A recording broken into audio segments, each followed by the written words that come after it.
নমস্কার, সিম্পল রেসিপিজে সবাই স্বাগত।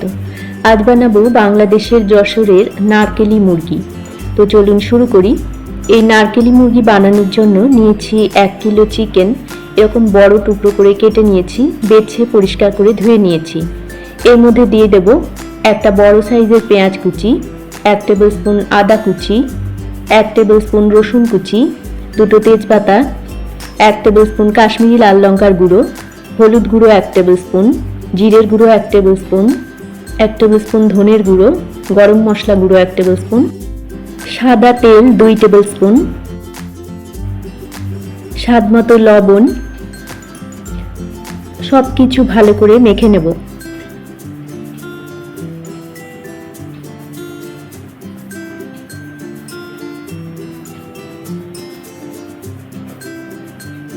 তো মেখে নিয়েছি। গ্যাসে কড়াইতে দিয়ে দিলাম 1 টেবিল স্পুন গোটা জিরে।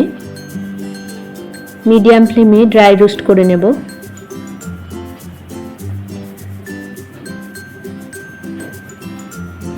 ভাজা হয়ে গেলে গুঁড়ো করে নেব।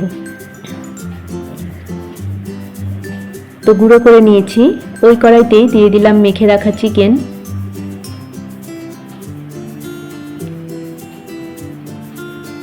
হাই ফ্লেমে 5-7 মিনিট ভেজে নেব একটু।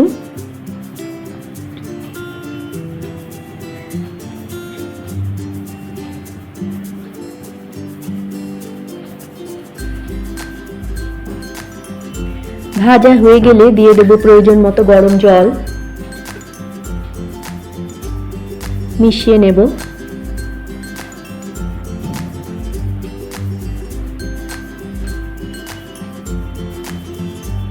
ঢাকা দিয়ে ফুটে উঠতে দেব। ফুটে উঠলে এর মধ্যে দিয়ে দেব 1 কাপ নারকেল টুকরো,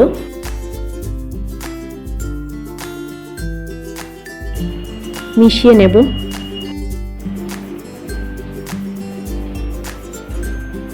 ঢাকা দিয়ে লো ফ্লেমে চিকেনটাকে রান্না করে নেব।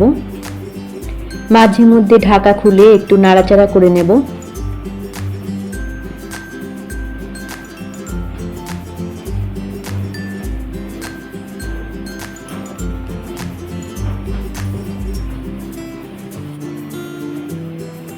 আবারও ঢাকা দিয়ে দেব। চিকেনটাকে পুরোপুরি সেদ্ধ করে নেব।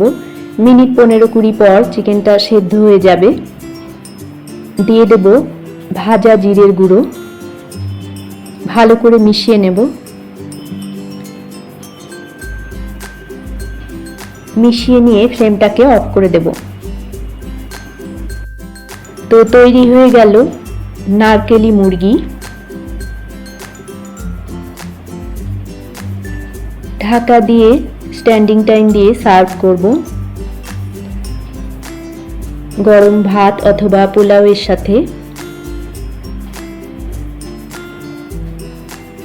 তৈরি হয়ে গেল বাংলাদেশের যশোরের ঐতিহ্যবাহী নারকেলি মুরগি। রেসিপি ভালো লাগলে আপনারা এভাবে বাড়িতে বানিয়ে দেখতে পারেন। আশা করি আপনাদেরও ভালো লাগবে। সবাইকে ভালো থাকার শুভেচ্ছা জানিয়ে আজকের মতো এই পর্যন্তই। দেখা হচ্ছে পরবর্তী পর্বে। ধন্যবাদ।